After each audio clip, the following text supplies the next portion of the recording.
I feel great. I do think, though, just having anytime you got a full season of work, you get into a groove, you get into a routine, and you set a plan. You don't not only set a plan for the offseason, but you set a plan for the season. You're like, okay, game day, this is what I'm going to do. I kind of like this setup of warm-up and stretching. So you kind of really get to sit down and plan. And, of course, things will change as the season goes on. Maybe you need to change what you do, come a little earlier, or maybe you're like, I need a little more time in the tub. But you really just get the plan and visualize what you think will be the best course of action to make sure you're prepared every single day to go out there and put your best foot forward.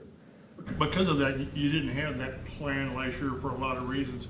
How did that set you back coming back and what you played week 5? Were you as ready as you could be, but not really ready? And that's always tough too, because now you're trying to repair after every game, and when you're coming in fresh, then it's just a matter of maintaining rather than getting back, maintaining, putting yourself back together every single week. So it's tough. It's a violent game, and of course, like I said, things will change.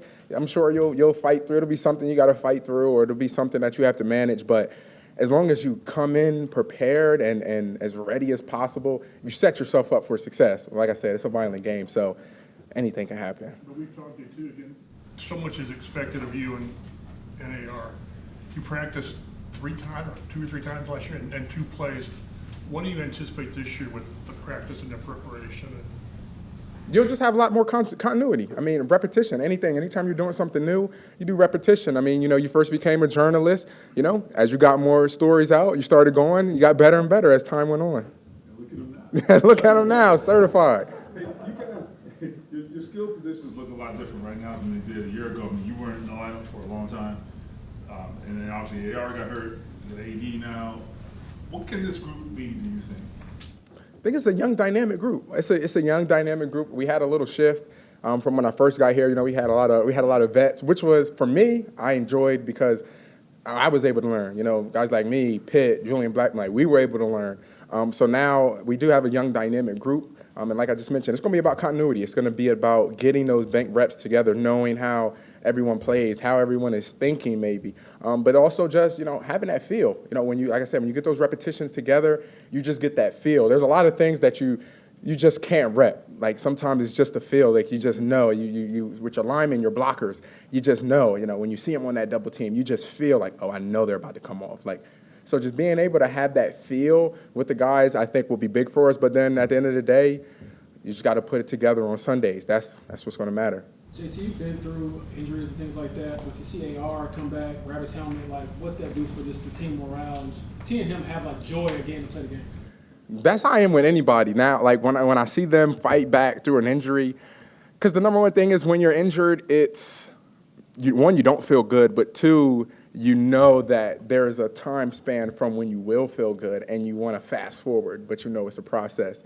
So I just feel really good when I see someone finally get back to themselves, because that just makes me feel good. I just light up because I'm like, man, I'm glad you're feeling well. I'm glad you're feeling well, because then I know you're in the right mental space to be able to go out there, put your right foot forward, and just give it all you got. It's definitely a process when you're trying to claw back.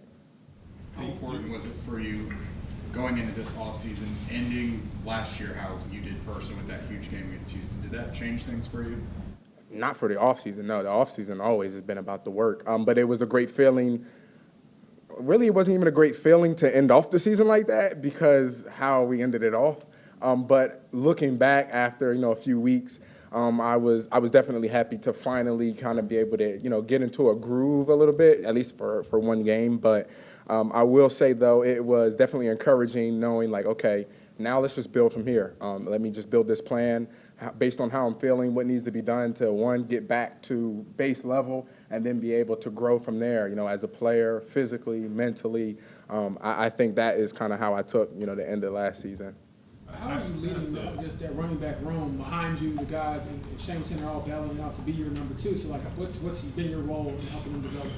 Number one, I've been definitely when guys, do some good things, whatever their skill set is, I'm definitely letting them know, hey, you do this really well. I mean, you guys heard it last year, Zach, with the spin move. Some things guys do really well, and I want them to know, use that to your strength, use that to your advantage, because when you're on the field, that's how you're going to beat the man across from you, because that's probably a portion of the reason that got you here, from that special skill that you have. So continue to do that.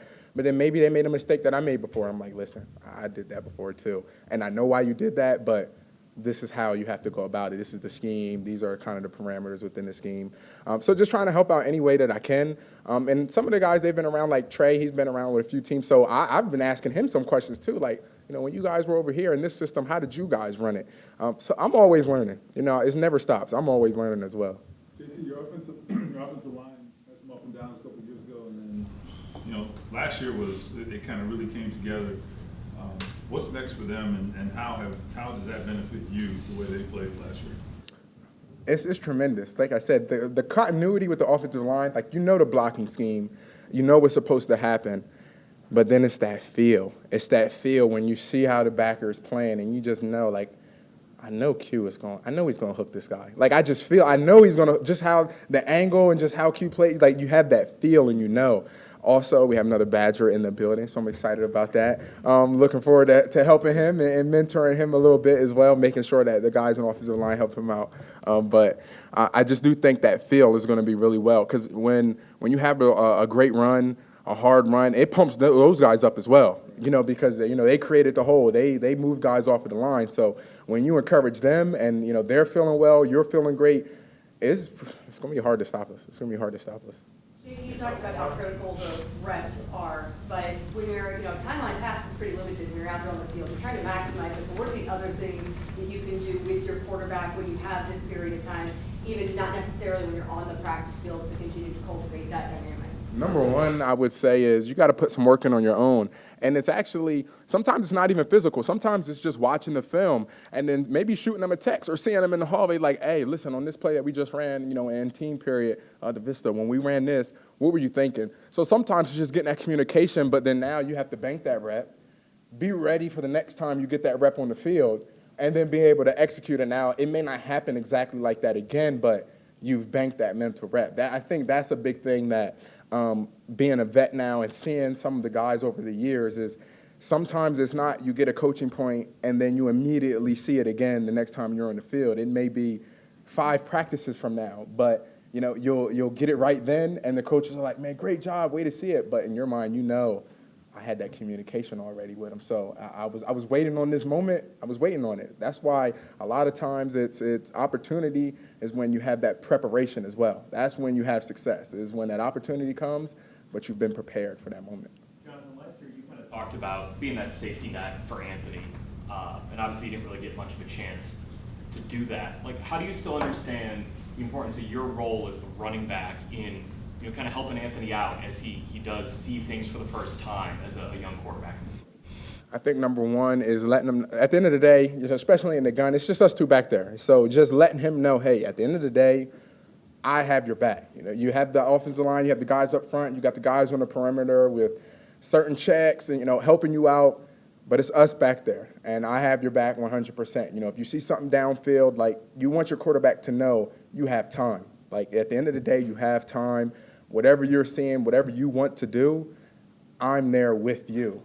And because a lot of being a running back too, a lot of other positions don't have that pre-snap communication with the quarterback. Like, you can be with the quarterback talking like, oh, do you see here? Or like, hey, listen, this might be a check here. Like, you just get those little special moments, and that just comes with the position. So just being able to have him know, listen, I'm gonna help you out.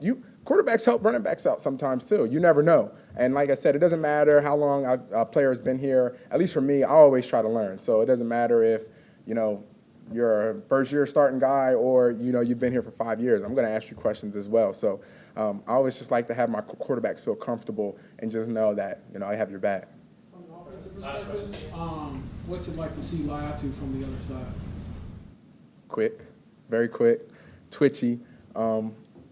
For me, and it was hard too, because they don't really stream a lot of UCLA games. So, when I saw the pick, I'm like, okay, let me go and watch. Like, let me go and watch. I don't really watch UCLA. I don't really watch them.